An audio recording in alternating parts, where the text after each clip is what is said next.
Le système CFA, c'est quoi le problème? Le franc CFA est la monnaie utilisée par 15 pays d'Afrique, ancienne colonie française. Il est l'un des piliers du système France-Afrique.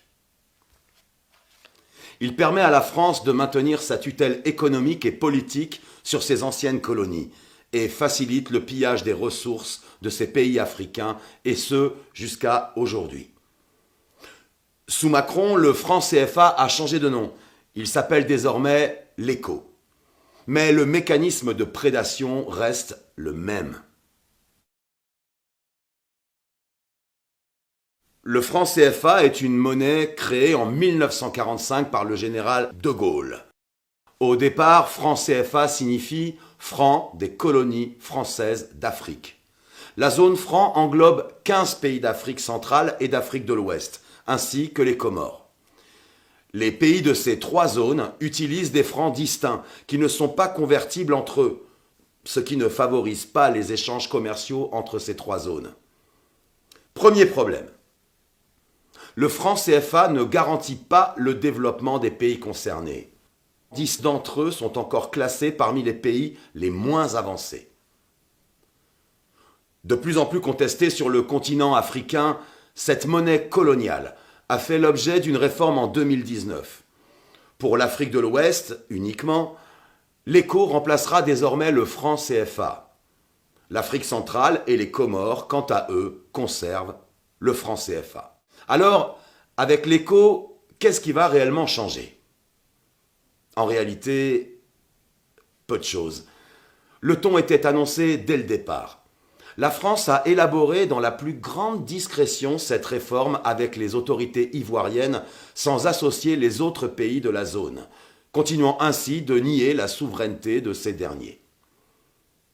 Outre un changement de nom, la présence d'un administrateur français à la Banque centrale des États d'Afrique de l'Ouest a été supprimée, tout comme l'obligation faite aux États africains de déposer 50% de leurs réserves de change sur les comptes du Trésor français. Mais entre le franc CFA et l'ECO, tous les autres mécanismes de prédation et d'appauvrissement demeurent. Premièrement, la France reste la garante de l'ECO comme elle l'est du CFA, ce qui lui permet de maintenir un contrôle politique sur ses anciennes colonies. Concrètement, si les réserves de change des pays africains sont inférieures à un certain seuil, la France a l'obligation de venir combler le déficit. Or, en vertu d'un mécanisme pernicieux, une clause de ratissage assure à la France de ne jamais avoir à le faire. Cette clause implique qu'en cas d'insuffisance des réserves de change, les banques centrales de la zone CFA doivent racheter aux entreprises privées et aux organismes publics toutes les devises, les dollars, les euros, les yuans, etc., etc., etc. C'est seulement après ce ratissage que le Trésor français met les euros à la disposition des banques centrales de la zone CFA, c'est-à-dire jamais. Deuxième mécanisme d'appauvrissement, qui perdure, malgré la réforme.